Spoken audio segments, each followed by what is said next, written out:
The phone lit up at 2:11 a.m. with the name he had tried to bury under work, drills, and empty nights. Harper. Lorenzo Vital was already moving before the second buzz. He snatched the call and pressed the screen to his ear. Harper. Her breath came quick and sharp. Lorenzo, I'm in labor. He froze for half a heartbeat. 8 months since the divorce decree. 8 months since he had walked out of a courthouse. Jaws clenched, pretending it didn't matter.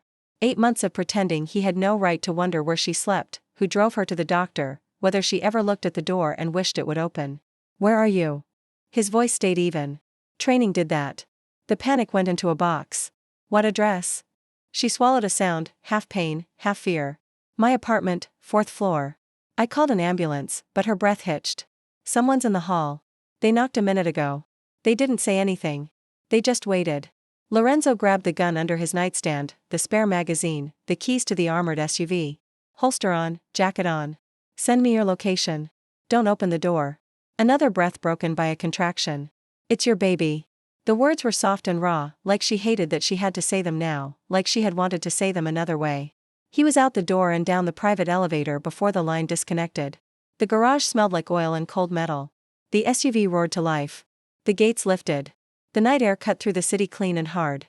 He ran lights where he could, slowed where cameras were fixed, and threaded empty streets with a focus he hadn't felt in months.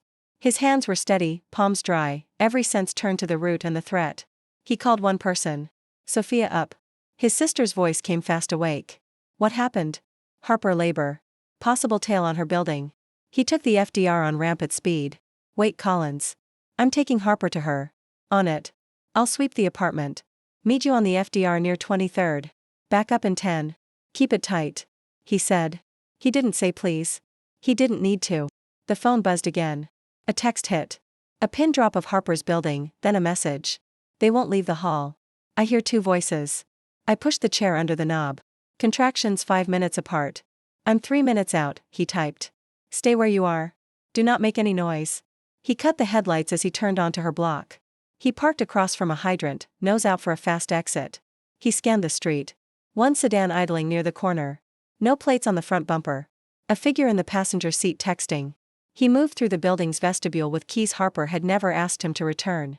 He told himself he'd mail them. He hadn't. The stairwell stank of bleach and dust. He climbed fast and silent, placing each foot on the edge of each step to avoid the hollow creak in the middle. On the landing outside the 4th floor, he heard it, a low male voice, then a hiss as if he had been warned. Another voice near the elevator. He drew and moved. The first man stood with his back to Harper's door, hoodie, gloves, a phone in his hand with the screen dimmed. When the man looked up, Lorenzo saw him clock the angle of his shoulders and the set of his jaw, and then it was too late. He shoved the man's wrist into the wall, phone clattering, and pressed the barrel under his jaw. The second man by the elevator moved fast and reached for a pocket. Lorenzo fired once. A clean shot into the tile beside the man's foot. The crack in the hall was brutal. The man froze. Hands up. No noise. Lorenzo said without raising his voice. He had the eyes of someone who didn't need to repeat himself. Walk to the stairs. Both of you, hands where I can see them. The first man's breath sped up. We're just maintenance. The building doesn't hire maintenance at 2 o'clock in the morning with burner phones. Lorenzo's gaze didn't leave them. Down the stairs, they obeyed. He waited long enough to hear the stairwell door bang open one flight down, then moved to Harper's door and tapped softly. It's me. A pause, the scrape of a chair. The lock turned. The door opened 3 in and then wider. And she stood there, hair damp at the temples. Tank top and loose pants, face pale and fierce all at once. He hadn't let himself look at her in months. He had missed the tilt of her chin when she was set on something. He had missed the way her eyes softened when she let him in. He had missed everything that hurt to miss. Don't, she said as if she could read the softness in his face. Just help me. He nodded once. Bag by the couch. She took a breath and gripped the door frame as a contraction hit. He stepped close, set his palm at the small of her back, firm and steady, counting with her breath by breath until the wave eased. She sagged, shook out her hands, and nodded. They moved. He lifted her hospital bag, tucked a folder of prenatal records under his arm, and guided her into the hall. He scanned both directions. Clear.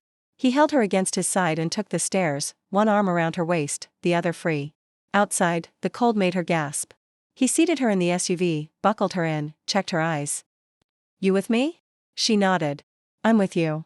He drove, one hand on the wheel, the other finding her hand on her thigh. Her fingers were cold. He wrapped them in his and didn't let go. Contractions? He asked. For minutes, maybe 3. They're strong. She swallowed. I was going to call Dr. Collins next.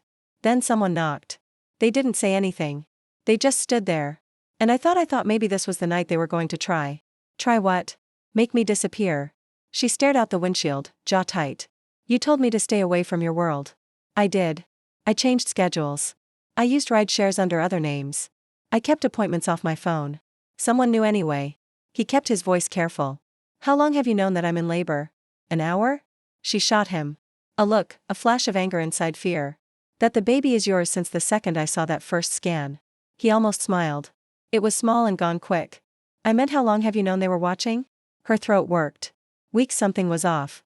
Packages I didn't order at the door. Calls with no one there. A reset link to my patient portal I didn't request. He filed it all away. We're not going to a public hospital. Collins has a private floor off books intake. I already called my sister. She's clearing your place now and meeting us near 23rd for an escort. Harper gave a short laugh that held no humor. Of course she is. The words landed like a bruise, not because they mocked him, but because they reminded him why they were here like this. He hadn't trusted Harper with the truth when he should have. He had taken away her choice and called it protection. He had signed divorce papers and called it love. A delivery truck swerved into their lane. He cut around it and took the next exit to the FDR. The city slid by in blocks of quiet light and empty piers. In the rear view, a compact sedan changed lanes when he did. He watched it. It held back, then crept closer. He hit the speed dial and put Sophia on speaker. I'm on the FDR southbound, he said. 2 minutes from 23rd, one tail. Possibly the same sedan from the corner. I see you, Sophia said. Black SUV, gray sedan 2 cars back. I've got eyes from the overpass. I'll drop him behind them. Harper pressed a fist to her side as another contraction rolled through her. He lowered his voice. Look at me. She did. He counted for her again. She breathed through it, never breaking eye contact. When it passed, she squeezed his fingers. She didn't say thank you. She didn't have to. I wasn't going to call you, she said quieter now. I didn't want to need you. You called. He made it a fact, not a victory, because they found me. Her voice trembled, then steadied, and because I didn't want to do this alone. He nodded. You're not alone. Silence sat between them for a mile. Not easy, not gentle, but not the silence of strangers. He caught the gray sedan pulling closer again. He saw the passenger lift a phone, maybe to snap a shot of the plates. Sophia's bike slid into his side mirror, black helmet, dark visor. She cut in behind the sedan, matching their speed, and spoke into her mic. They're making a call. I'll spook them. Don't engage, he said. Relax. I'm just playing shadow. Harper shifted, bracing her feet on the floorboard. How long can I wait to push? Until Collins tells you, he said, and we get you to her. A streak of pain crossed her face. He hated how it looked there. Does it hurt too much? He asked uselessly because of course it did. She shot him an almost amused look. Does it look like it doesn't? He huffed once. Fair. Her eyes softened for the first time since he'd stepped into her doorway. You always did that. What? Make me laugh when I wanted to fight. He let the weight of that sit for a second. You can fight me later. I won't run. He meant it. She heard it. Her shoulders lowered a fraction. The phone buzzed with an incoming call. Dr. Collins. He put it on speaker. Collins. I'm open and staffed. She said, voice calm. Basement entrance off 30th. 2 nurses, 1 tech. Private elevator is cleared. Beds prepped. How close is she? Active labor. He said 3 to 4 minutes apart. Her water hasn't. Harper inhaled sharply and grabbed his wrist. Stop sign. Stop talking. She clenched, eyes wide, a low sound leaving her throat. Breathe with me, he said. Now he counted. She followed. He kept the SUV steady even as chaos seized the world in the passenger seat. The contraction eased. She sagged. He felt her hand shake in his. He didn't let go. Water may go soon, Collins said, reading the silence. Get here now. 10 out, he answered. Make it 6. The sedan behind them changed lanes and sped up. Another bike appeared 2 cars ahead, then slowed, boxing them in behind a delivery van. The sedan tucked in behind him. Sophia cursed in his ear. 2 bikes, 1 sedan. This is a move. Harper turned her head, eyes sharp. What? Stay with me. His voice was low again. He checked the right shoulder. Clear for now. Sophia's bike moved to the sedan's flank. I can peel one. Don't, he said. I'll shake them. He dropped a gear and shot left, then right, threading between a taxi and a van. the bike suggested, angling in. The sedan mirrored him like a shadow. Harper gasped and grabbed the handle above the door. Contraction, she said through her teeth. Lorenzo. He reached across the console and set his palm on her belly.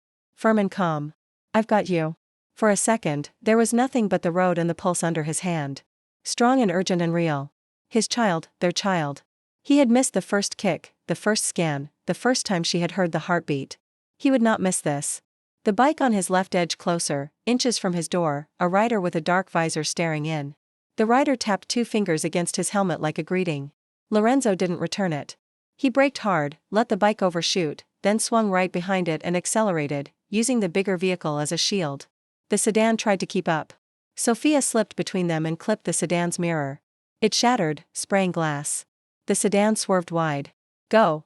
Sophia snapped. I'll slow them down. Harper's head dropped back against the seat as another contraction built. She squeezed his hand. Lorenzo, my back. Press into me. He eased her closer with a steady pull and kept the SUV arrowed between lanes. In through your nose, out slow. She did it. He watched sweat gather at her hairline and hated that he couldn't take a single second of it for her. He had chosen a war that made this their reality. He couldn't undo what came before, but he could choose what came next. Traffic opened for a stretch. He took it. The exit for 30th flashed ahead. Almost there, he said. Harper's breath hitched. She shifted in the seat and made a sound that was half shock, half disbelief. She looked down, then at him. My water, she whispered. It just broke. Fluid pulled under her. The smell was clean and new and immediate. There was no denying any part of this now. He took the exit. The first bike cut in front again, the second moved to block the ramp. The gray sedan slid across lanes to seal the rear. Lights from the river threw pale stripes through the windshield. The city felt close and far at the same time. Sophia's voice sharpened. They're boxing you in. He tightened his grip on the wheel with one hand and kept the other wrapped around Harper's fingers. He could feel her pulse there. Quick and fierce. Lorenzo, she said, meeting his eyes. Fear was there, but so was something else. Trust or the memory of it. Don't let them take me. They won't, he said. The front bike slowed to a crawl. The back sedan eased forward until its grille filled the mirror. The second bike rode up on his right, inches from the door, visor turning toward Harper. He saw the underground garage entrance to Dr. Collins's building just ahead down a tight ramp behind a steel gate. He also saw that he would have one chance to reach it clean. He lowered his voice so only Harper heard him. When I move, hold on to me and keep your head down. She nodded, knuckles white in his hand, jaw set for the next contraction that was already building. He flexed his fingers around the wheel and studied the distance. 1 breath, 2, 3. The bike on the right tapped his door with the edge of a boot. A taunt, a dare. Harper sucked in a breath, eyes wide. Another one's coming. The light ahead shifted. The gate at the ramp began to lift. Lorenzo calculated the angle, the space, the speed he needed to thread the opening before the bikes closed, before the sedan pinned them to the median, before the next contraction stole Harper's breath. He looked at her once more. Stay with me, her palm flattened over his hand on her belly. I'm here, she whispered, voice tight and sure all at once. He dropped the gear, turned the wheel, and went for the gap as the box around them snapped shut. The ramp swallowed the SUV as the steel gate rose just enough for the front bumper to clear. Lorenzo shot under it and braked hard next to a marked door with a red cross decal. The gate clanged shut behind them. The bikes were forced to stop outside. The gray sedan skidded. A horn blared. Metal hit metal. Then nothing but the echo of their engine in the concrete bay. Harper let out a shaky breath and pressed a hand to her belly. It's still moving, she said, voice tight. We're okay. We're in, he, Clear's throat, answered, already unbuckling. He rounded the hood and opened her door.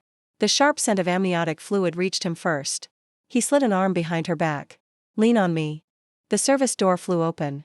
A woman in navy scrubs stepped out with a wheelchair and a clipboard tucked under her arm.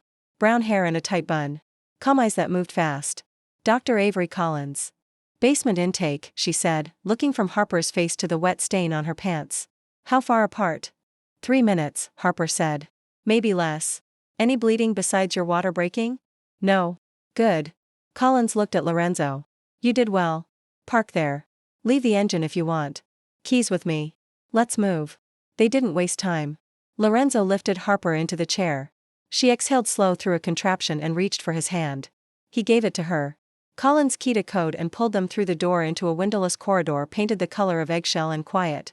No waiting room chatter, no bright signs, no patient directories, just clean floors, 2 closed doors, and a red line on the baseboard leading to a private elevator with no public buttons. A tall nurse met them at the elevator with a rolling vital signs cart. "I'm Tasha," she said. "We're ready for you." The elevator doors closed. Colin swiped a badge and pressed a hidden switch. The car moved. "Harper, I'm going to ask you a set of quick questions," Colin said, voice low and even. "Any complications during pregnancy?" "No." "Any allergies?" "Penicillin." "Any history of high blood pressure?" "No." "Who's your support person?" Harper glanced at Lorenzo. He held her gaze. She didn't look away. "Him," she said. The elevator opened into a small suite, 2 rooms, and a nurse's station. One room held a birthing bed, a warmer, monitors, and cabinets. The other looked like a regular hospital room. There were no windows here either, but soft ceiling lights, and a digital clock kept the place from feeling like a bunker.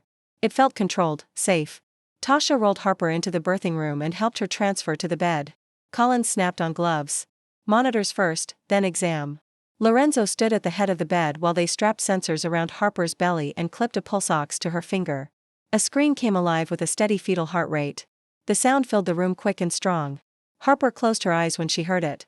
A small sound escaped her, one he hadn't heard since before the courthouse. He swallowed against the tightness in his throat and focused. Another contraction hit. Harper gripped the rail with one hand and Lorenzo's fingers with the other. He counted her through it breath for breath, keeping his voice level. When it passed, she blinked away moisture and nodded. She didn't say she was scared. She didn't have to. "Tasha 4, Colin said. "Harper, I'm going to check your cervix. You'll feel pressure." Harper nodded. Lorenzo shifted to the side, giving doctor space, but staying where she could see him. He learned the rhythm quickly. Question, instruction, action, reassurance, no wasted words, no panic. Collins finished the exam and stripped off her gloves. "You're 5 centimeters, water released cleanly. Baby's head is engaged. Heart rate is good." She met Harper's eyes. "You're doing this." Harper exhaled, shoulders dropping. "Okay." Collins turned to Lorenzo. "We'll keep it here. Quiet, controlled. We're off the grid. No ED intake. No registration on the main server. I need to know who's following you." 2 bikes and a sedan. He said Sophia's tailing them. "They were testing us, not pushing a hit. They knew where to find her apartment." Collins said, "That's not random. We tightened her file months ago.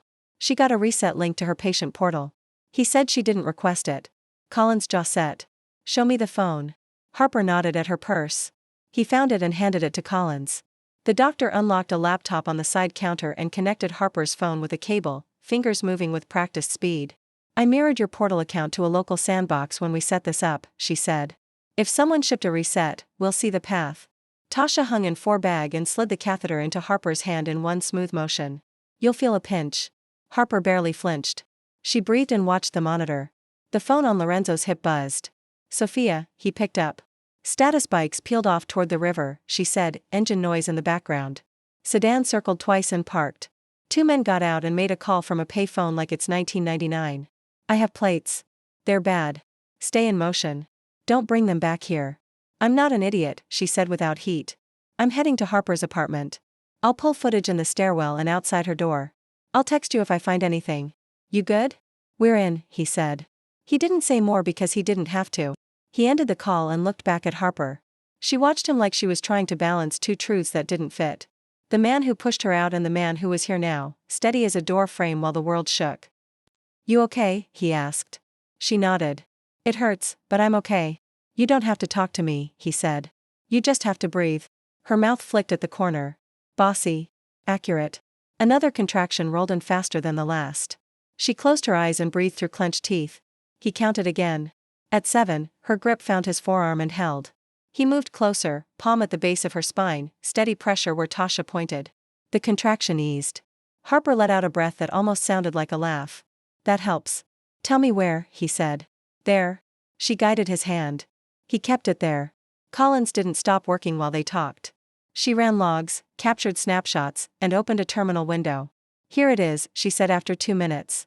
"A password reset from an IP that resolves to a residential ISP in the Lower East Side. That's not our system. That's someone hitting your portal." Harper opened her eyes. "Can you see who?" "Not directly," Collins said. "But the request was made from a device that also touched your building's Wi-Fi last week. I can see the MAC address. Same fingerprint. Whoever did this has been in your hallway at least close enough to sniff signal." Lorenzo's jaw tightened. The super maybe, Collins said. Or a neighbor with access. Did anyone new move in near you? Apartment 4B. Harper said, 3 weeks ago, a couple they keep to themselves. Collins typed. 4B's leaseholder name. I don't know. Lorenzo's phone buzzed again. Sophia, your super is Ethan Ward. Ran his plate last month on a separate issue. He has 2 burner accounts that ping towers near Morello's warehouse. Not the mastermind, but dirty. Another text followed. Pulling footage now. You had 2 men at your door for 6 minutes before Lorenzo arrived. They spoke once into a sleeve mic. Not amateurs. Lorenzo read it, then put the phone down and looked at Harper. Your super has contacts with arrival. Harper's face went still, not surprised. Just tired of being right about the danger. So, he let them in. He let them know when to come, Lorenzo said. But someone else is paying him. Collins closed the laptop. We'll lock down the network on our end. Your file is now only local, not cloud synced. No one outside this suite has access. If they were hoping to intercept updates, they won't find anything. Harper nodded. Thank you. You're safe here. Collins said. She meant it like a promise, not a slogan.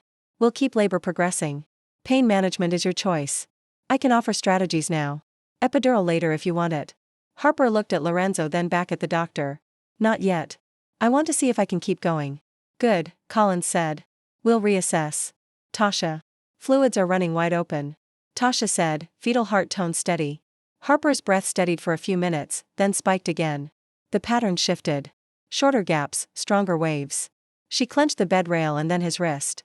He braced his stance and took the force without moving away. Talk to me, he said, voice even. What do you need? Pressure, she said. He pressed where she guided. Between contractions, she looked up at him. There was sweat at her hairline and stubbornness in her eyes. Why the divorce, Lorenzo? Not the public reason. The real one. He didn't look away. A file landed on my desk. Photos. A list of shell companies connected to a team that had your name on a wall. A message came with it. Sign the divorce, serve it publicly, or you leave the courthouse in a body bag within a week. Her jaw tightened. And you decided for me. I thought it would take the target off you. It put a different one on me, she said quietly. A softer one. The one you put on me when you left me alone. He took it. He didn't defend himself. I was wrong. She swallowed. You could have told me. I should have told you, he said. He kept his voice steady. I'm telling you now. I won't make that mistake again.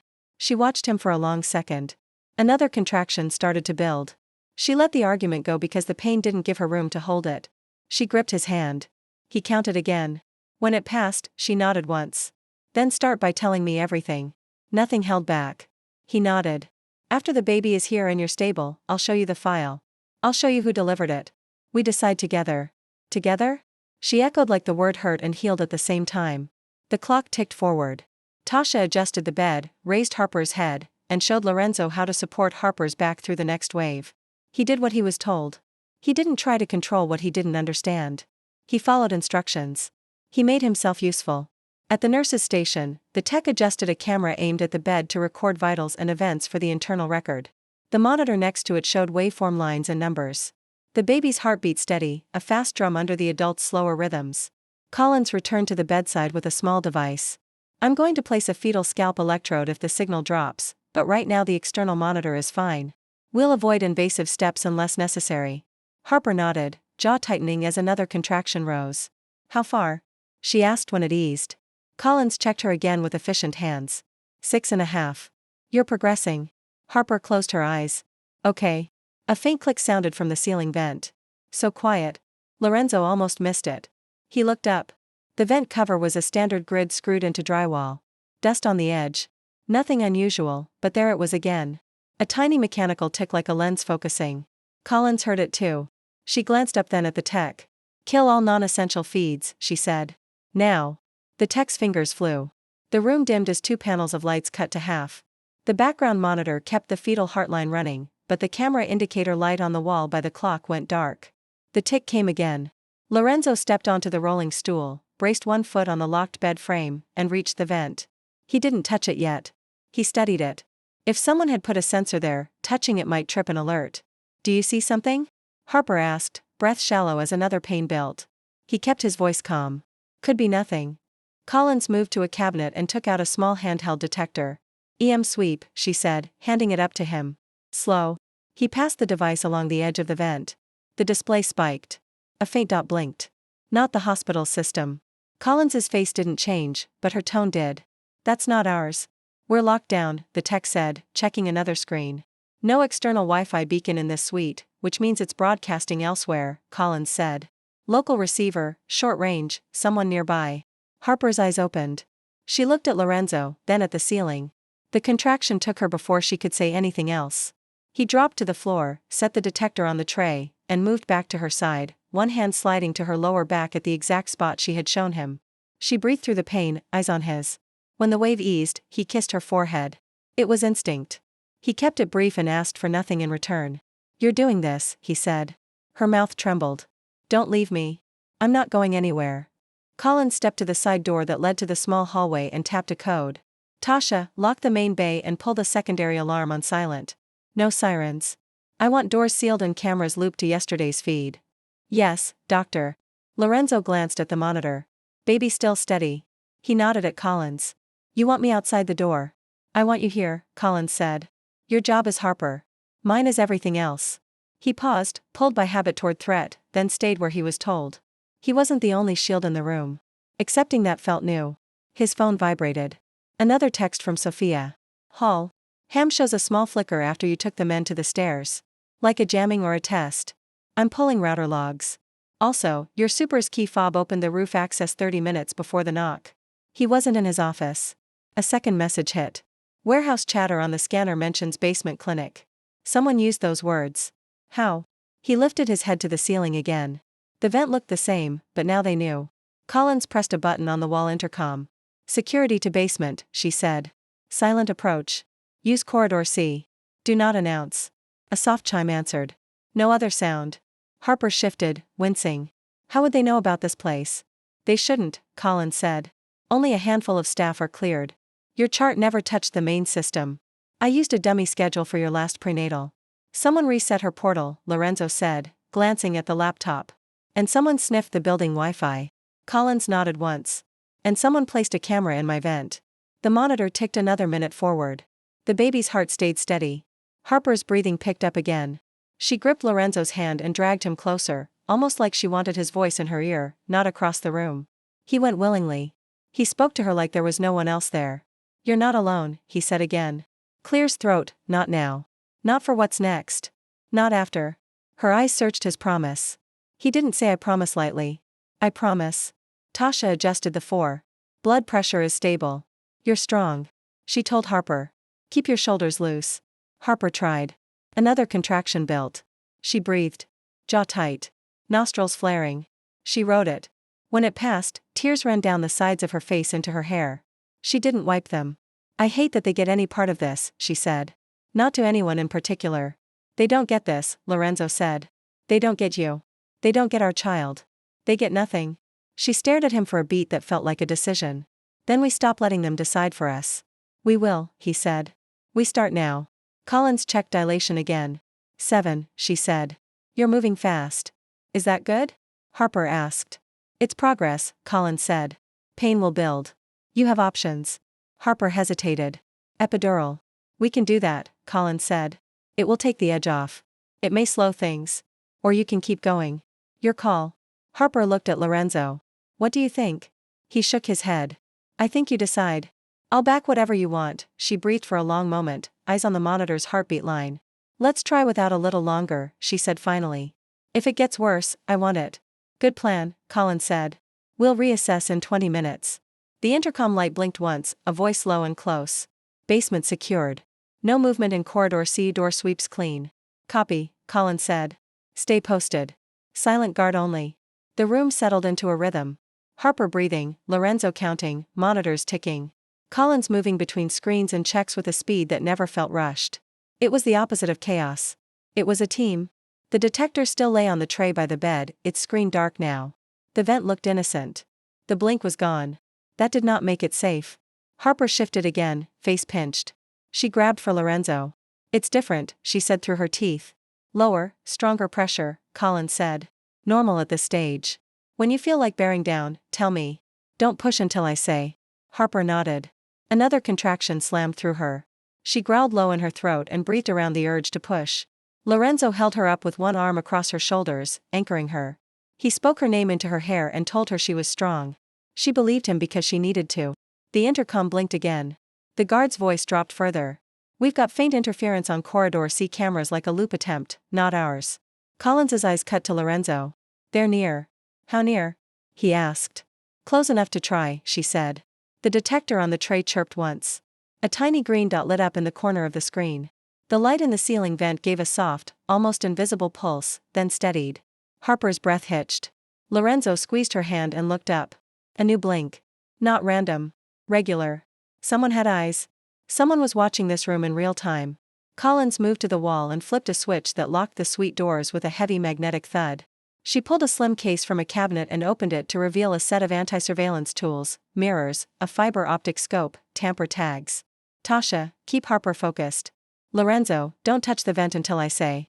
Tell me what you need. He said, I need you to keep her here and calm while I find the receiver. Collins said the device up there is dumb. It sends something down here, listens.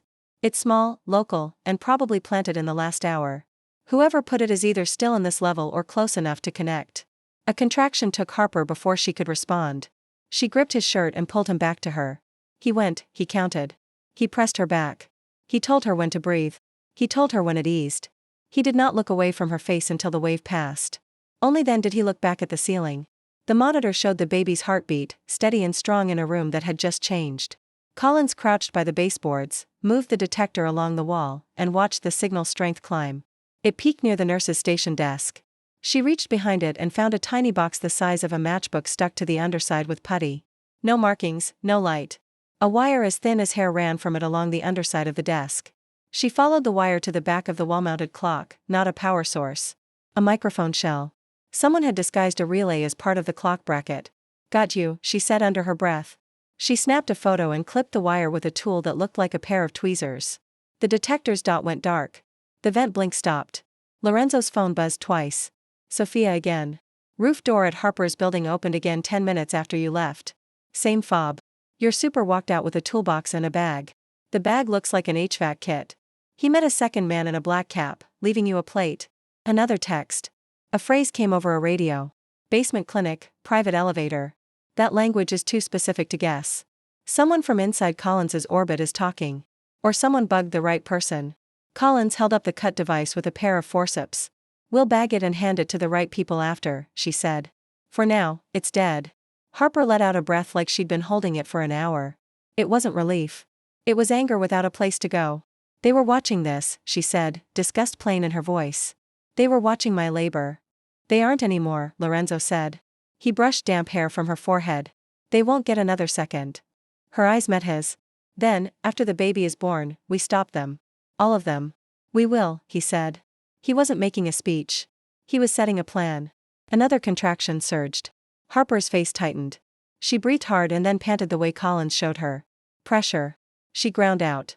It's pushing on its own. Collins checked quickly and then straightened, voice firm. You're at 8.5. We're close. You'll feel more pressure. Do not push until I tell you. Save your strength. Tasha adjusted the bed again. You're doing beautifully, she said. You're strong, Harper. Harper squeezed Lorenzo's hand. He glanced at the clock. Minutes had moved and yet the world felt suspended in this room. Outside, engines and radios and men with gloves and lies kept moving pieces on a board. Inside, there was one job. Harper's gaze pinned Lorenzo. After this, no more secrets. No more secrets, he said. And if someone in your circle did this, she added, words clipped. You cut them out. I will, he said. He didn't flinch. The intercom blinked again. The guard whispered. Soft footsteps near corridor B. No eyes on them. Could be scrub coats. They're not ours. Collins' mouth thinned. They'll try the wrong door first, she said. Then they'll try this one. The magnetic lock hummed. The vent stayed dark. The monitor beeped steadily. Harper gripped the rail as another wave started to crest. Look at me, Lorenzo said, leaning in until she could only see his eyes. Right here. In 2-3 out, 2-3. She did it. The contraction thundered and then slid back. She panted. She nodded. Okay. He didn't move his hand from her back. He didn't move his eyes from her face. A soft, almost polite knock sounded on the outer door to the suite. Not loud, not frantic. 3 taps, a pause, 2 more. Collins didn't look up from Harper. She reached without turning and pressed a recessed switch that armed a silent alarm and lit a small red LED above the door. "No entry," she said quietly. "No matter what they say." The knock came again. This time, a man's voice followed, calm and clinical. "Dr. Collins, security, we need to check your filters. Air quality alert." There was no alert. There were no checks at 2:30 in the morning. Everyone in the room knew it. Harper's eyes found Lorenzo's. He squeezed her hand once, steady and sure, then turned his head just enough to listen for the next sound. On the other side of the locked door, someone slid a tool into the seam and scraped lightly like they were testing for movement. Inside the room, the fetal monitor kept its pace. The clock ticked. Collins stepped to the base of the bed and braced her hands on the rails, her voice calm and firm. "Harper," she said, "if they come through, we move you to the secondary room and we deliver there. We can do this in either place. You trust me?" Harper nodded, breath shaking. "Yes." Another contraction started. Harper clenched down, body choosing the timing without asking permission. She locked eyes with Lorenzo and held on. Outside, the metal scraped again. And then above them, buried in the ceiling, the tiny lens that should have stayed dark, gave one more quiet blink. They didn't wait for whoever was at the door to show a badge. Collins triggered the secondary route. The wall behind the supply cabinet swung out on a hidden hinge, opening to a service corridor that smelled like fresh paint and alcohol wipes. "Go," Collins said. Stretcher elevator. Van is ready." Tasha unplugged the monitor leads and switched Harper to a portable unit. Lorenzo lifted Harper with care and set her onto the gurney. She clutched his shirt as a contraction started to climb. "I've got you," he said into her hair. "In 2, 3, out, 2, 3. They moved fast. The door to the suite rattled. A voice on the other side tried a different tone. "Dr. Collins, we can help." No one answered. Collins keyed a code. The service elevator opened. They rolled in, doors shut. Silence fell like a curtain. On the loading dock, Sophia stood by a dark van with the back doors open and the engine running. She wore plain jeans and a windbreaker, helmet tucked under her arm, eyes sharp. "Routes clean for 20 minutes, she said, holding the door as Lorenzo and Tasha lifted Harper in. "Two tails fell off when I dumped city traffic into their path." "Thank you," Collins said. She climbed into the van and snapped on gloves. "I'll ride with them. Tasha, you drive the SUV behind us." Tasha nodded and jogged toward the armored SUV. Sophia caught Lorenzo's sleeve before he climbed in. The Supra's key fob opened the roof. "He left with an HVAC bag," she said low. "He met a man in a black cap. No clean face shot, but I ran the caps walk through a gate model. He's clocked inside Morello's crew mid-level, not a freelancer." "Where's Franco?" Lorenzo asked. "Waiting for you at the lakehouse. She said he took a security car up 2 hours ago to prep." Lorenzo's eyes cooled. "He wasn't told first. He said he heard a whisper about a basement clinic. Sophia said he called me to confirm. I said nothing. He said he was heading north to secure the perimeter anyway." Lorenzo kept his face still. "We'll talk there." Sophia glanced into the van, saw Harper's pale focus, and softened. "You're strong," she told her. "We'll keep them off you." Harper nodded once. "Thank you." They pulled out in a 2-car line, van first with Collins and Harper, SUV behind with Lorenzo and Sophia now at the wheel. City lights thinned. Bridges rose and fell. The van's interior hummed with tires and monitor beeps. Harper's contractions stayed steady, 3 minutes apart, sometimes 2, she breathed. Lorenzo's count was constant. "Pain score?" Collins asked. 7, Harper said. "Sometimes 8. We can place an epidural at the house," Collins said. "An anesthetist is on call there. Your choice." "I'll try to keep going," Harper said. Then a beat later, honest. "But I want the option." "You have it," Collins said. They cleared the tolls and pushed north on a road lined with trees. It was late enough that traffic was thin. Sophia ran lead for a stretch to check exits. She called back tight updates. At mile 40, Harper's face pinched. She made a low sound and clenched the rail. Lorenzo slid a hand under her back and pressed where he knew helped. "Here." "Yes," she hissed. "Don't stop." He didn't. The wave passed. Sweat beat her temple. He dabbed it with a cloth Collins handed him. "Talk to me," Harper said, voice rough. "Everything start now." He didn't pretend not to understand. He kept his palm steady and told the truth while the wheels carried them out of the city. 3 days before I filed, Franco brought me a folder," he said. "Photos of you and me from angles that had to come from across the street. Names of shell companies that washed money for a team that had you on their board. And a warning, file and serve publicly by Friday or they hit you by Monday." "Not me. You." Harper blinked hard. "Why would Franco be the messenger?" "He said he had a source in Morello's office." Lorenzo said. He said the source liked money more than loyalty and sold him the list. He said we had one way to make you look like a bad target. Make you look like a past target. Ex-wife. No longer leverage. No longer a weapon. I believed it would move you out of a kill box. Did you check the shell companies? She asked. Did you verify the photos? I checked the companies. He said they were dirty, but that didn't mean they were tied to a hit. I didn't have time to nail it down. I took the risk. I staged the cheating to make you run. She listened, jaw hard. Another contraction climbed. She squeezed his wrist, taking him with her through the wave. When it eased, she spoke without heat. You didn't take the risk. You made me pay it. He took it on the chin. Yes. You set my life on fire and called it a shield. Yes, he said again. Silence. The monitor ticked. The road hummed. He leaned closer. I'm not asking for forgiveness. I'm asking to fix it with you, not around you. She stared at him, and he didn't look away. The next contraction gave her no time to answer. She bore down on the breathing Collins set, panting through the peak, shaking with the effort to ride it and not push. Lorenzo held steady, a brace, a voice. It ended. She let out a breath that shook. After the baby comes, she said clear. We decide together how to end this. You don't make a move without me in the room. Agreed, he said. The van turned down a smaller road lined with dark pines. A gate opened to a gravel drive. A lake sat black and flat beyond the trees. The house was low and wide, glass and wood, lights minimal. Two men Lorenzo trusted stood at the porch. Cal and Ruiz. No uniforms, no visible guns, quiet. Franco stepped out from the side porch like he belonged there, hands in his coat pockets, expression calm. Mid-50s, sharp suit even at 3 o'clock in the morning. He gave Harper a polite nod, then looked at Lorenzo. Perimeter is set, he said. You're clear inside, Lorenzo said. Flat. They moved Harper in. The main room had been converted. A berthing bed stood near the window. A table held supplies. A portable warmer glowed. The anesthetist, a woman in her 40s with a calm face, stood by a cart. I'm Dana, she said. If you want relief, we can do it now. Harper hesitated. She looked at Lorenzo. He didn't answer for her. He let her eyes make the choice. Not yet, she said, then added. But prepare. Understood, Dana said. They reconnected monitors. The baby's heartbeat filled the room again. Steady, strong. The sound changed the air. Lorenzo helped Harper shift to her left side. Collins checked dilation. 7.5, she said. You're steady. Back pressure. Worse, Harper said. We can try a warm compress, Collins said. And positions that take strain off your lower back. Harper nodded. Okay. While Tasha arranged towels and adjusted pillows, Sophia pulled Lorenzo toward the kitchen.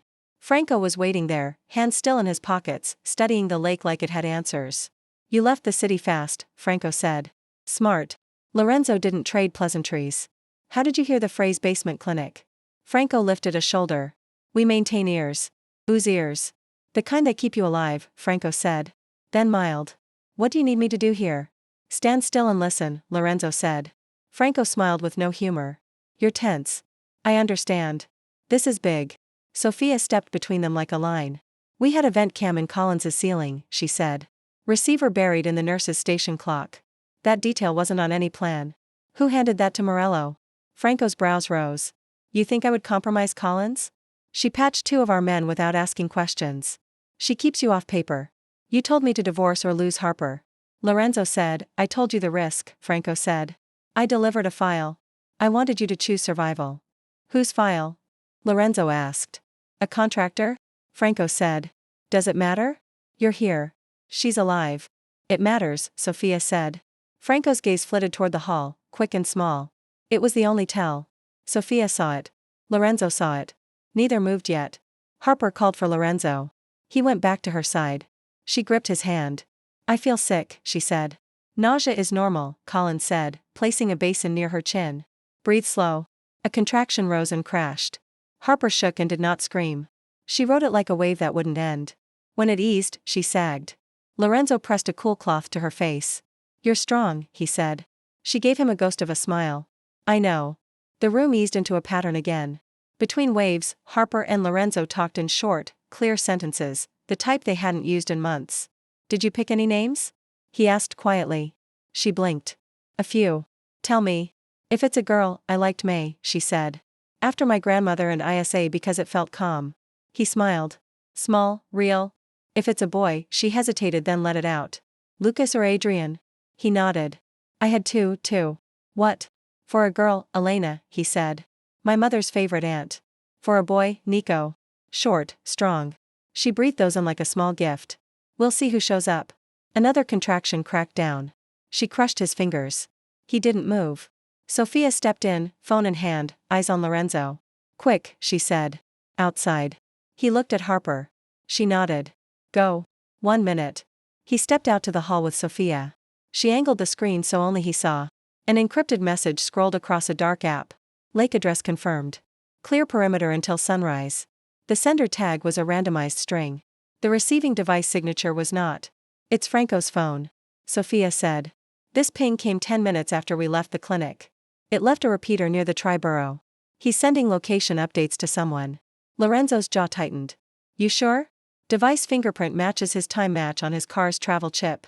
He's the only one who left the city on that route at that time with that device, she said. And this, she swiped, shows he forwarded a photo of the clinic ramp to an unknown ID 2 hours ago. He didn't get that from me. Lorenzo's fist closed once, then opened. Harper cannot move again tonight, he said. We hold, we finish, we deal with him after the baby is safe. Sophia's eyes were like his, or we take his phone now and cut the leak. If he realizes we know he bolts or he acts, Lorenzo said, I want him where I can reach him until we're ready. She nodded. Then we shadow him. Do it, he said. Pull Cal, don't let Franco step onto the porch alone. They went back in. Harper watched their faces. She knew something had shifted. What? She asked, voice tight with another wave rising. Security adjustment, Lorenzo said, keeping it simple. You're safe. She stared at him. Are you sure? Yes, he said, because he would make it true. The contraction hit hard and low. Harper's breath broke. Pressure, she said. It's stronger. Collins checked her quickly and gave a decisive nod. 9, she said. We're close. You did the heavy lift. If you want the epidural, it needs to be now. Otherwise, we keep going and we deliver without it. Harper looked at Lorenzo. He didn't speak. He searched her eyes and waited. She found her answer. No epidural, she said. Let's finish. Okay. Collins said, when I tell you, you'll push. Not yet. Sophia hovered at the doorway, then moved away to take up a quiet post where she could see both the drive and Franco's shadow crossing the kitchen windows. Collins prepped the warmer. Tasha coached breathing. The anesthetist stood by, hands loosely folded, ready if things turned. Lorenzo slid behind Harper so she could brace against him. He anchored her shoulders and bent close to her ear. I'm here, he said. I'm not letting go, she set her jaw and nodded. I know. The baby's heartbeat ticked strong. Collins's voice came low and clear. With the next contraction, bear down. I'll count. Short pushes. Chin to chest. Eyes on one spot. Harper took a breath. The contraction rose. She pushed on Collins' count. Face taut. Tendons in her neck standing out. Fingers digging into Lorenzo's forearm. Collins watched. Steady. Good again. Breathe again. Harper pushed until the world narrowed to effort and sound. They paused. Harper panted, eyes wet and blazing. Lorenzo pressed his forehead to hers for a second. You are fire, he said. She almost laughed, breathless. Don't get poetic. Then you're strong, he said. Stronger than all of them. The next wave came fast. She bore down again. Collins' tone sharpened. Good descent again. You're close. Movement in the hall. Sophia's voice, low and tense, into her mic. Franco stepped onto the side porch. He's making a call. Lorenzo didn't turn his head. He stayed with Harper. Collins did not look up. The room held to its task. Harper sagged at the end of another push, shaking. I can't, she said, a whisper that sounded like anger at herself. You can, Lorenzo said firm. You already are. She closed her eyes and reset. The next contraction surged. She met it head on. Collins checked and nodded once. Crowning soon, she said. You'll feel burning. That's normal. Small breaths, gentle pushes. Harper panted, tears streaking clean tracks through sweat. She locked on Lorenzo's eyes. He gave her every bit of calm he had ever learned to fake for other men. Except this wasn't a performance. It was the only thing that mattered. Outside, Sophia moved along the shadows. She lifted her phone. The encrypted app pulsed again. ETA 5 minutes. Same thread, same device, same betrayal. She looked through the glass into the birthing room where her brother held the woman he had never stopped loving. And the mother of his child fought for each inch. Her jaw set. She typed one line to Lorenzo and hit send. The address just went out from Franco's phone. They're coming here. Sophia's text hit Lorenzo's phone like a blade. They're coming here. From Franco's phone. He didn't let Harper see the screen. He kept his voice level. We're good. Focus on breathing. Collins looked up, reading him without words. How much time? 5 minutes, he said. She nodded once. We can move to the secondary room if needed. Lorenzo leaned close to Harper. I need 2 minutes with security.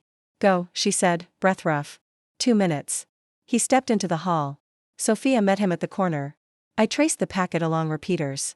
It's his device. He sent the lake address and the approach road. Keep eyes on him, Lorenzo said. If he heads for the road, stop him. If he takes a call, record it.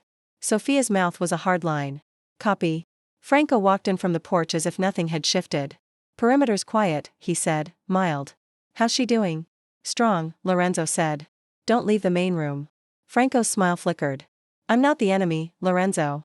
You will not speak for me, Lorenzo said. Not again. Inside, Harper shifted and let a low sound escape. Collins checked quickly. 9.5, she said. Baby is almost here. I want to keep you in this room. Harper nodded, eyes on Lorenzo as he came back to her side. With me, always. A soft knock at the front door. Called from the foyer. Deliveries.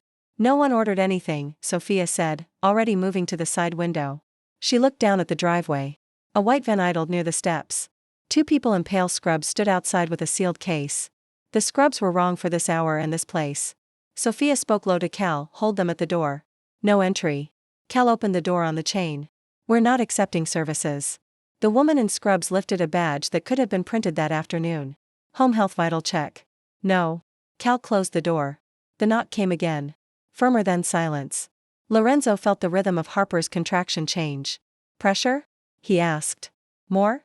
She said. Collins's voice was steady. You're ready soon. We wait one more breath. Then you push. In the kitchen, Franco's phone buzzed. He checked it with a small tilt of his wrist, then turned his body toward the porch. Sophia slid into his path. Stay inside. He lifted his hands. Easy. Of course. Give me your phone, she said. Franco's relaxed face didn't change. You don't want to start a fight here. I'm not asking, Sophia said. Franco's eyes went past her to Lorenzo. You're going to let her accuse me while your child is being born. Lorenzo didn't look away. Hand it over. Franco set his jaw and passed the phone. Sophia slipped it into a Faraday pouch and sealed it. Enjoy the quiet, she said. A minute later, 3 sharp raps hit the back door. Kitchen level, not the front. Ruiz moved to that hall and signaled to Sophia. 2 shadows outside, one crouched at the lock. Franco watched with a stillness that read like calculation. Sophia lowered her voice. This is a test. Next is a push. Harper gripped the rails, eyes on Lorenzo. If they get in, they won't, he said. You're safe. McCollins raised the bed a few inches. Listen to me. With the next contraction, you push. 3 short pushes per wave. We are not moving. We finish here. Harper nodded. Jaw set. The wave rose. She bore down. Collins counted. Tasha coached.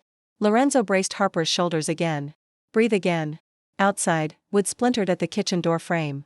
Ruiz shoved a wedge under the knob and clicked the secondary lock. They brought tools, he called. Sophia slid to the hall, checked angles, and returned to Lorenzo's shoulder. We have 5, maybe 6, she said. Masks. One has a medical bag. Harper went still. No, they don't get in, Lorenzo said. Franco stepped closer, voice low. You want this to end before it gets worse. There's a cleaner way. We trade. Morello wants leverage. Give him the woman for 6 hours and you walk away with a truce. Let her deliver. Then we negotiate a safe return. We've done worse to get peace. Lorenzo stared at him like he didn't know the man. Say that again. Franco spread his hands. It protects the child. We make it look like we had no choice. You sign a letter of intent. He backs off our roots. The heat falls. It's ugly, but it works. Harper heard every word, color drained from her face. You would trade me, she said, voice steady with horror like I'm a crate. Franco's expression didn't change. I would end a war. Sophia moved first. Step back, she told Franco. Away from this door now. Franco held Lorenzo's eyes. You can take the hit for your choice or you can end this tonight with a paper and a handoff. Your call. Lorenzo kept one hand on Harper's shoulder. He did not look at Franco. Leave the room. Franco's mouth twitched. We'll talk in 10 minutes, he said and walked out. Harper's next contraction slammed in. She pushed because there was no space left not to. Tears slid into her hair. Don't let him, she gasped. He won't touch you, Lorenzo said. He is done, Collins's tone sharpened. Crowning, she said. Gentle, slow, Harper. You control this. You're doing it. A window shattered down the hall. Ruiz shouted. Two men in scrub caps burst through the kitchen, knives in hand. Sophia fired once, one fell, the other ran for the hallway. Hold the line, Cal barked. No one passes this door. Harper panted, fighting the burn. Tasha coached her through short breaths. You're strong. You're right there. Franco's voice rose in the hall, sharp and urgent. Don't shoot. We need her alive. Lorenzo's eyes went cold. Sophia's, too. That sentence told them everything. The next wave crested. Collins's voice cut clean. Harper, push. Harper bore down and roared. The sound was not pretty. It was the truth of effort. Lorenzo held her and counted and told her he was here now and after. Heavy boots pounded down the back steps. Sirens wailed somewhere far, pulled by a silent alarm that finally propagated. The man in the hall lunged at Cal. Cal blocked, slammed him into the frame, and dropped him. Franco shouted, stand down, to men who didn't take orders from him, and that detail mattered. He had invited them. He wasn't leading them. Harper panted. Collins's eyes warmed. Head is out, she said. Small breaths. Almost there. A new voice cut through the hall. Morello's second, Tony Vass, smooth and too polite. Lorenzo, we can talk. Bring me the woman and we end this before sunrise. Lorenzo didn't answer. He didn't give the man his voice. He gave it to Harper. Look at me, he said. You're almost there. Her eyes locked to his. He nodded once. Now she pushed. Collins worked. Tasha moved like she had done this 100 red times. The room contracted to the bed and the sound of effort and a heartbeat steady on a screen. Footsteps hit the threshold. Sophia fired a warning shot that chewed the wood an inch from a sleeve. Back away, she said, voice flat. Final push, Collins said. Harper, now. Harper gathered everything left and pushed. Release came like a drop over an edge. Collins caught the baby and cleared the airway in one motion, hands sure and steady. Silence. Harper's eyes went wide. Why? Wait, Collins said, calm but quick. She rubbed the baby's back. Come on. Nothing. A beat. Another. The silence grew teeth. Lorenzo's knuckles went chalk white on the rail. Please, he said to no one and everyone. Then a thin sound, small and indignant, broke the quiet. Another breath, a stronger cry. The room exhaled. Harper's face crumpled with relief. Lorenzo let out a sound he didn't know he could make and laughed once broken. Collins lifted the baby enough for Harper to see. Perfect, she said. Strong. We're good. Let me. Harper reached weakly. Collins set the baby on her chest, skin to skin. Harper sobbed and laughed at the same time. Hi, she whispered. Hi, baby. Lorenzo pressed his forehead to theirs, breath shaking. Hi. In the hall, Morello's man cursed. We're out of time, he called. Make the trade or we take her. Lorenzo lifted his head. His face was something else now. Soft where he looked at Harper and their child. Iron where he turned toward the door. Get Franco, he said to Sophia. She dragged Franco back by the elbow and shoved him into the doorway. Tell them, she said. Tell them what you promised. Franco's eyes slid to the baby and then back to Lorenzo. I did what had to be done. You sold us, Sophia said. I bought a ceasefire. Franco snapped. Use your head. Lorenzo stepped into Franco's space. You delivered a fake file. You sent addresses. You invited them to my door. You offered Harper like she was inventory. His voice didn't rise. It didn't need to. You're finished. Morello's second laughed from the hall. Fight each other if you want. We'll finish for you.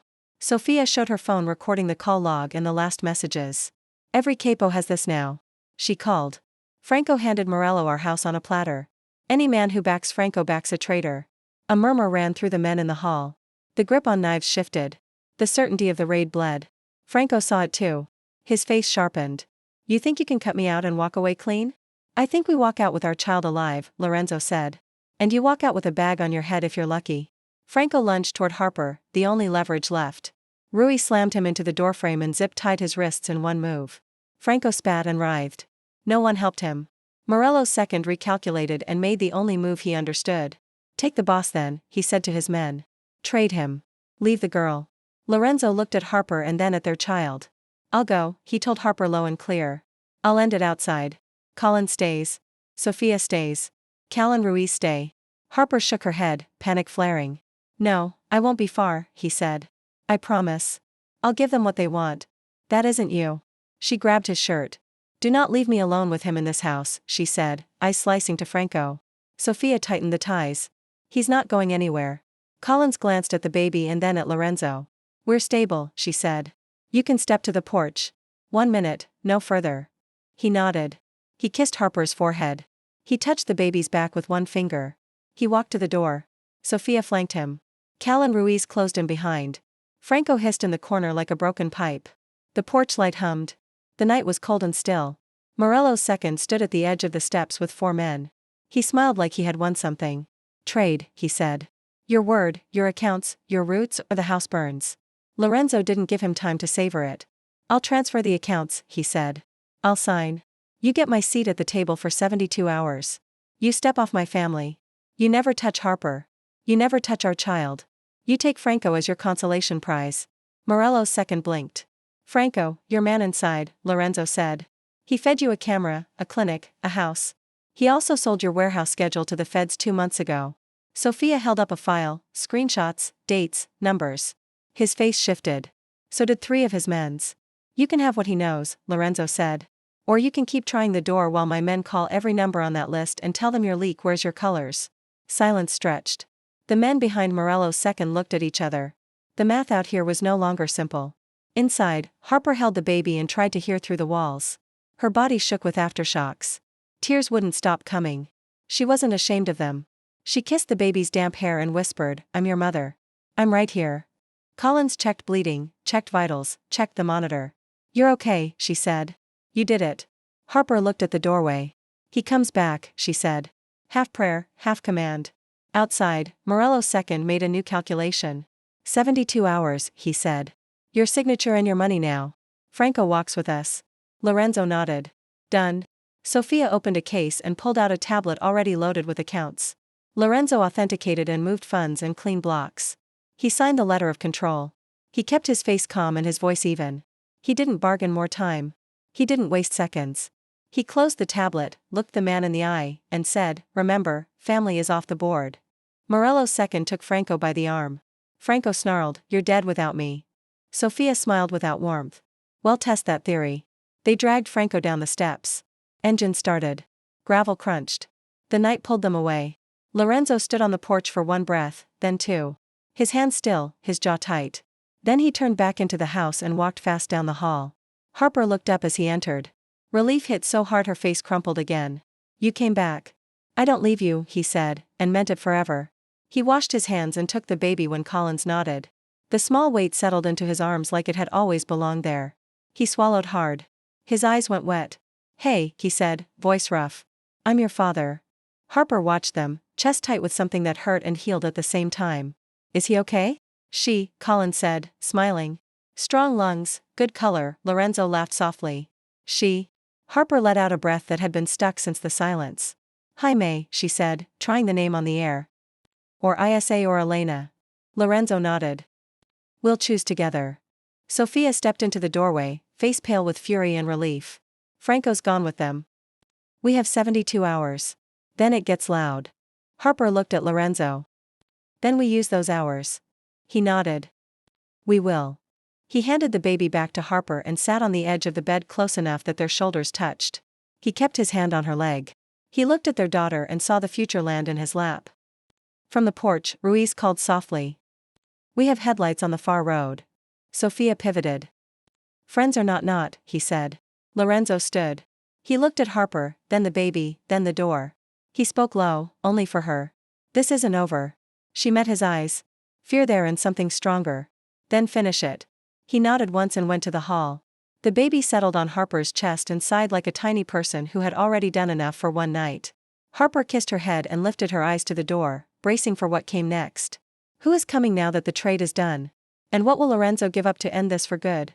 Headlights swept the trees and turned off. Engines went quiet. No doors opened. Whoever sat out there knew how to wait. Sophia leaned into her mic. Thermal shows 4 bodies in the second car, 2 in the first. No movement. Morello's backup, Lorenzo said. Or someone else who read the address, Sophia said. We cut Franco's phone, but not before he blasted it. Collins finished her checks and covered Harper with a warm blanket. She's stable, she said. Baby, too. The baby let out a small cry then settled. Harper stroked a tiny shoulder. We can move to a real hospital now. Not yet, Collins said. We wait for a clear route. I want you 2 hours monitored before transport. Lorenzo scanned the room. We take them to the secondary room, he said. Clear's throat, no windows. Collins nodded. Tasha and Ruiz rolled the portable warmer. Lorenzo lifted Harper and carried her slow and careful to the inner room. Harper clutched the baby and kept her face to his chest. She did not look at the doorway. She had seen enough doors tonight. Sophia and Cal reset positions. We play defense, Sophia said. No heroics. Agreed, Lorenzo said. But his eyes were not soft now. He had signed control away for 72 hours, enough to get them through the night, but it had not bought silence. It had bought time. Inside the inner room, Collins adjusted the monitor leads and checked Harper again. Bleeding is normal, she said. Uterus is firming. Baby's temp is good. She looked at Harper. How are you? Tired, Harper said, simple and true. Happy, angry. That tracks, Collins said. Lorenzo stood at the doorway, one shoulder against the frame. He couldn't sit. He couldn't leave.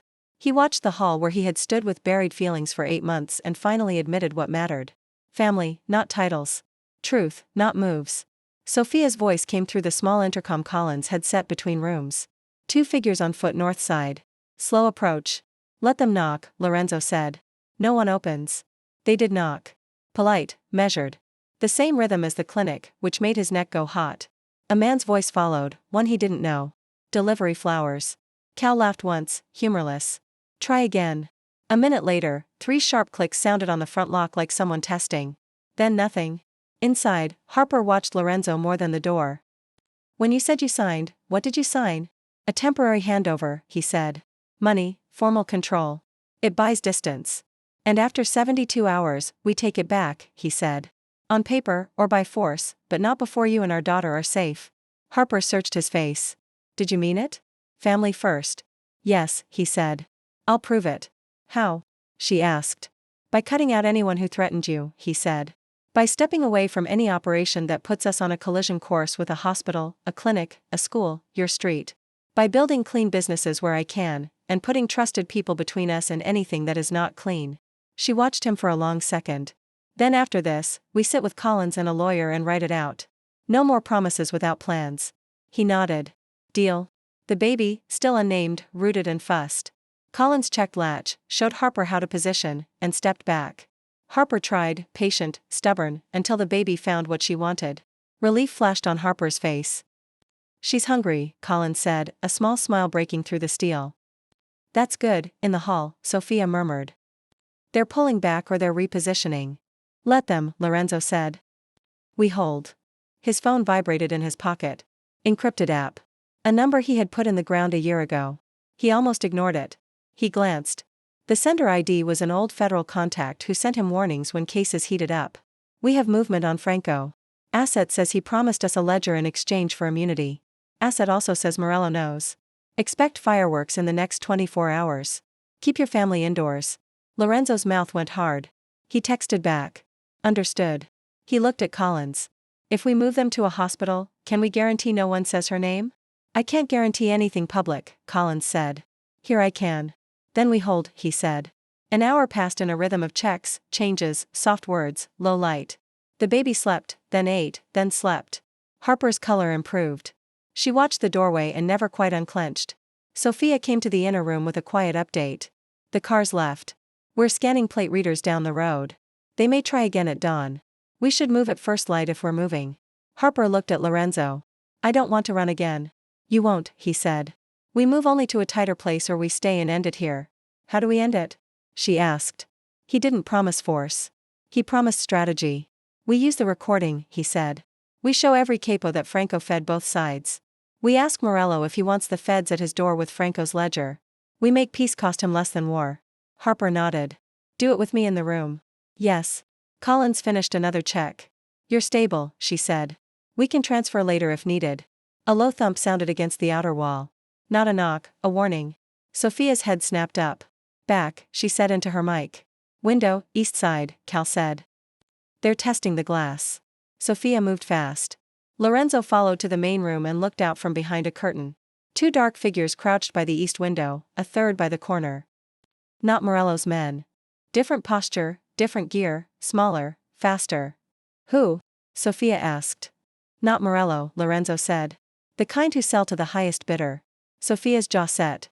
Franco hired a second team as insurance. They came fast after that.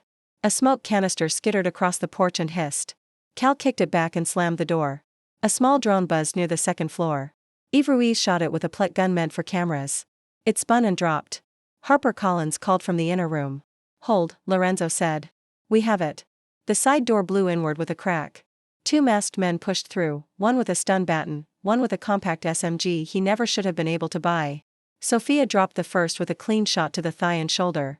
Cal tackled the second and took the gun. Another man slid through the gap and met Ruiz's boot. He went down hard and didn't get up. "Three more outside," Sophia said. "They're not disciplined." "Scavengers," Lorenzo said. "Sloppy, dangerous." He moved like a man who had trained to do this, but had not done it since the day he signed divorce papers. He didn't leave the threshold of the inner hall. He didn't risk a stray round. He covered the doorway and called positions. Left, now right. Watch the porch bulkhead. The sloppy crew finally realized this wasn't a soft house and scrambled back. An engine roared, tires through gravel. The night swallowed them as fast as it had spit them out. Silence again. He listened for a long beat, then two. He looked at Sophia. She nodded, breathing hard. Clear. He went back to the inner room. Harper's face was rigid with held fear. When she saw him, her shoulders dropped. "You're here. I'm here." She looked at the baby. She slept through a war. "Good," he said. "She'll sleep through all of them. We'll make sure of it." Collins gave him a look. "I need you to sit down for 5 minutes and drink water or you're going to crash." He almost smiled. He sat. He drank. He watched Harper breathe. At dawn, the lake lay flat and gray. Birds started up like nothing had happened. The world outside didn't care about ledgers or betrayals. Inside, they cared about one thing. Sophia came in with a plan on her phone. "We call a meeting in a neutral place," she said. 3 capos from our side, 3 from Markelos's, no soldiers. We show the recording. We place Franco at the center. We offer a restructuring. No family members tagged. No medical facilities on any list. We draw a clean line and put money on both sides of it." Harper listened, eyes clear. "And if they refuse, then we cut them off from supply lines we still control." Sophia said, "We leak to federal where it hurts Franco, not us. We make it too expensive to keep coming." Harper looked at Lorenzo and you stepped down. He met it head on. "I set a new structure and stepped back from any move that would put you or our daughter in a crosshair. I keep final say on family, not roots." She nodded, accepting the only answer that felt real.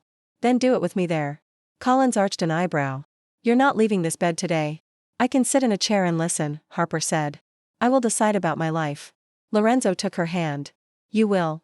They set the meet for noon at an old warehouse office that sat empty and wired only to a generator. Sophia swept it. Cal set a clean line. Collins refused to allow a move until she had numbers she liked. By 11 o'clock, she gave a tight nod. "Short trip back here after. No detours." They transferred Harper to the SUV with the baby in a secured seat and Collins at her side. Sophia drove. Lorenzo rode shotgun. The route was back roads, no highway. They reached the office with no tails. Inside, a battered table waited. 3 chairs on each side, paper cups, a recorder in the middle that no one pretended wasn't there. Morello himself did not come. His second did with 2 lieutenants and eyes that had not slept. He looked at Harper, then the baby seat, then Lorenzo. "This is not the room for children." "It is if you keep turning hospitals into targets," Harper said, voice steady. "Sit." He sat. Sophia pressed play. Franco's voice filled the small room. Promises to both sides, times, dates. The sentence about trading Harper for peace. Faces tightened. Not just Morello's men, their own. "Here's the deal," Sophia said. "You take Franco off the board. We take the clinics, schools, and homes off every list forever. We stop the door games. You get your 72-hour control. After that, we build channels that don't run through families. You get money, we get quiet." Morello's second looked at Lorenzo. "And you?" "I step back from anything that points at them." Lorenzo said, "I take the heat that belongs to me. I don't hide behind divorce papers again." "What if I want more?" Morello's second asked. "Then you get the feds," Sophia said and slid a folder across the table. Copies of Franco's ledger pages with dates tied to Morello's accounts. "You think Franco gave you all of it?" "He kept enough to drown you." The man stared at the paper. Then he laughed once. "Short. That snake. Choose." Sophia said. "War with a snake on your lap or money without children on your paper." Silence. The baby made a small sound. A sigh. Harper reached down and touched her chest. Morello's second nodded slowly. "Fine," he said. "The lines stand." The snake is yours to kill or deliver. We don't care which. Write it, Harper said. They wrote it. They signed it. They recorded it. They made copies and sent them to 6 people who would spread them if a car didn't make it home. When it was done, Harper leaned back and closed her eyes. Tired didn't cover it. Relief didn't either, but it was something that had room to breathe. On the way back, the baby cried for the first time that day with real strength. Lorenzo looked over the seat at that tiny face and felt something in his chest set in the right place. They pulled into the lakehouse as clouds thickened. Rain started, soft and steady. Collins cleared Harper to rest in the main bedroom with the baby's bassinet and arms reach away. Lorenzo stood at the window and watched water make lines down the glass. He turned when Harper said his name. I meant it, she said. No more secrets. No more deciding for me. I hear you, he said. I needed to learn it the worst way. I won't forget. She nodded. Then we begin again, but not with promises. With a plan, papers, witnesses, a house that isn't a fortress. He smiled. Small. Done. She looked at the bassinet and then back at him. She needs a name before the paperwork. He came and sat on the edge of the bed. Elena May Bennett Vitali? He asked, careful, offering everything in one line. Both families, both names, both choices. Harper's mouth lifted. Yes, they said it together. Elena May. Sophia knocked softly and slipped in. One more thing, she said, eyes on Lorenzo. Your ledger's pinged again. The feds are moving on Franco's offshore accounts. He will run before the day ends. If we want to decide where he lands, it's now. Lorenzo looked at Harper and the baby. He looked at the door. He had made a promise about lines. He had signed away power for 72 hours. He felt the weight of both. I'm not leaving her, he said. Sophia nodded. Then we make the call from here. She laid a phone on the bed. One number glowed on the screen. An agent who had asked for Franco for years. The choice was simple and heavy. Harper reached for Lorenzo's hand together, she said. He picked up the phone. If they deliver Franco to the feds, what price will the underworld demand? And can a family survive the quiet that follows? They did not drive. They did not chase. They dialed. Sophia put the call on speaker. You've been asking for Franco Leon, she said to the federal voice. You'll find him in Morello's custody by nightfall. You'll find his offshore ledger mirrored to a drive in a post office box on 84th. You will not find a clinic, a school, a woman, or a child on anything we do. You want Franco? Take him. You want us? Not today. The agent didn't gasp.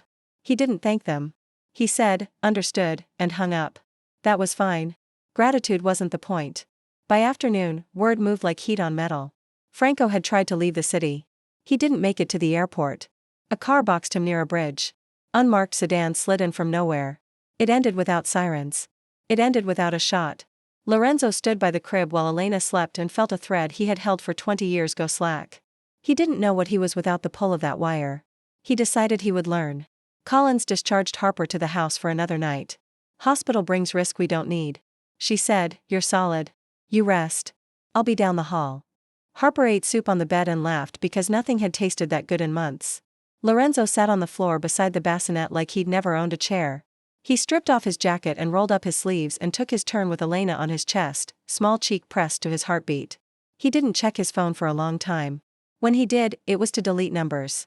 At dusk, rain stopped. The lake glassed over. Sophia stood with Lorenzo on the porch and watched the line where water met trees. Morello will test the edges, she said. He'll want to see if the line holds when it costs him money. We hold it, Lorenzo said. Sophia studied his profile. You meant what you said about stepping back. I meant it, he said. I'll build what we can build clean. I'll keep the old life at a distance with people I trust. If it can't be done, I walk. You'll make enemies of friends, she said. I'm fine with fewer friends, he said. I'm not fine with Harper living in a hallway with a chair under her door. I'm not fine with Elena learning sirens before words. Sophia's mouth quirked. She'll learn Nana first. He laughed softly. She will. Inside, Harper sat with a legal pad and Collins at the foot of the bed. Practical steps, Harper said. Not slogans. Okay, Collins said. Number 1, registered security for your residence that reports to a licensed firm, not to any family employee. Number 2, list of no-go locations written into the truce with penalties. Number 3, trust set up for Elena with clean money only. Audited by a firm that would rather burn you than bend. Harper wrote it all. Number 4, exit plan if the line breaks. Where we go, who we call. Collins nodded. Number 5, therapy. Both of you. Separate and together. Crisis builds walls you don't see. Harper looked up. Yes. Lorenzo walked in and leaned in the doorway. Hearing that last word, he nodded. Yes. No pride, no dodge. They wrote more. They put names next to actions. They called a lawyer who had papers started by midnight. They put a lockbox list on the fridge like parents, not criminals. Pediatricians, emergency contacts, Collins's direct number, Sophia's, the neighbor who would pick up packages, the code words for family only. It felt ordinary. It felt radical. In the early hours, Elena woke and cried.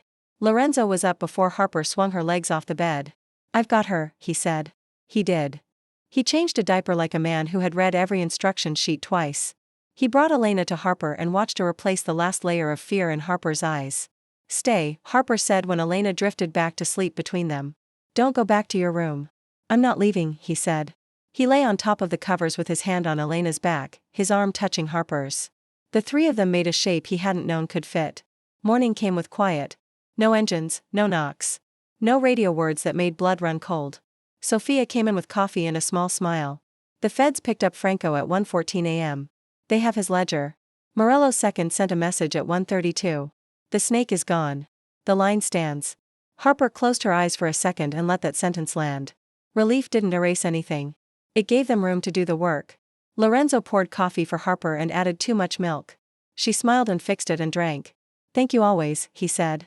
They named their daughter officially by noon. Elena May Bennett Vital. They signed the certificate. Lorenzo's hand shook a little when he put ink on the line next to father. He didn't hide it. The lawyer came with papers, a restructuring plan, a family protection agreement written like a contract, not a hope, a list of assets to be sold fast, a list to be cleaned and kept. Harper read every word like it was a scene she had to get right on the first take. Lorenzo did too. Are we really doing this? She asked. We are, he said. Say it out loud. We choose us, she said. Every day. That afternoon, they went outside for 5 minutes. Fresh air, no lake edge, no blind spots, just the porch with Sophia and Cal in sight. Elena slept in a wrap against Harper's chest.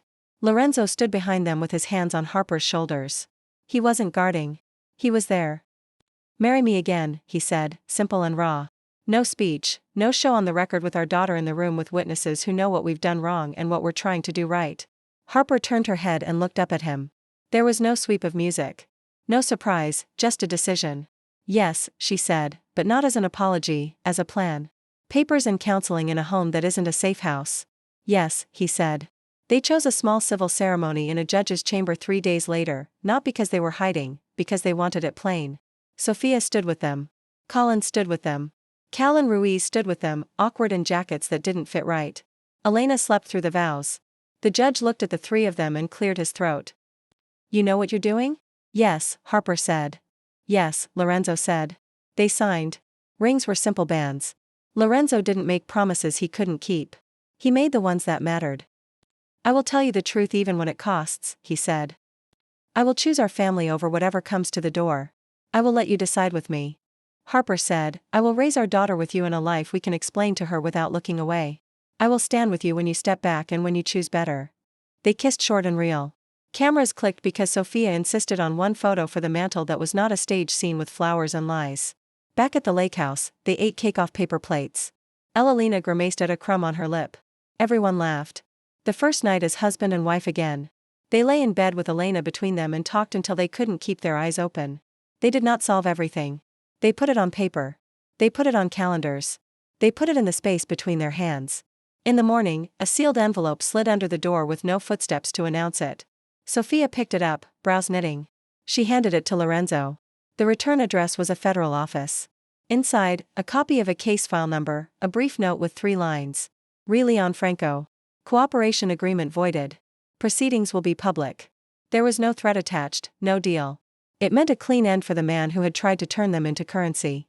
It meant testimony that would crack old bones in 3 boroughs. It meant fewer whispers at hospital doors. Harper read it and exhaled. I don't want to think about him again. You won't, Lorenzo said. They hung Elena's name on the wall above the bassinet. They set up a crib at Harper's apartment for 1 more month while papers cleared on a new place with light and locks that didn't feel like checkpoints. They made a list of ordinary things. Pediatrician visits, night feeds, grocery runs, a rug that didn't snag, a chair by a window that looked at trees. Before they left the lakehouse, Harper stood in the main room where she had pushed their daughter into the world, and looked at the doorway that had held men with masks and voices with orders. She gripped the rail and then let it go. Lorenzo came up behind her and slid his arms around her waist. "We won't come back to this for the wrong reasons," he said. "Next time is a picnic." She smiled with a stroller and sunscreen and a baby who throws cake. She laughed. "Deal." They drove toward the city with Sophia in the lead, Collins behind, Cal and Ruiz running back routes they had always known and would use less and less. Traffic was ordinary. The sky was ordinary. The way Lorenzo reached across the console and found Harper's hand was ordinary in the way that saves lives. At a red light, Harper looked over. "You really deleted numbers?" "I did," he said. "I'll delete more." "Keep one," she said. "Mine." He didn't smile. He looked at her like the courthouse had never happened and like it had taught him everything always. They didn't promise the danger was over. They promised they would not let it sit at the table. They promised they would choose each other out loud where their daughter could hear it. Back home, Elena cried. They fed her. She slept. They fell onto a couch and did not move for an hour. The phone didn't ring. The door didn't knock. Harper turned her face toward Lorenzo. "What will our family look like a year from now?" He didn't paint pictures. He listed truths. Mornings with pancakes. A stroller that squeaks. A house we open to friends who use their real names. A job that doesn't ask you to lie. A life that doesn't need a safe word. She rested her head on his shoulder. "Then we start today." They did. Ordinary days begin now. But can they hold the line when the world tests it again? And who will they be when quiet is no longer a luxury, but a choice they make every morning? If you enjoy stories like this, take a moment to subscribe to the channel. That's how I'll know you truly liked it. Even if you're watching on your TV, grab a second to join this family of fans who loves and the luxury mafia stories. Your support means everything and it helps us bring you even more tales like this.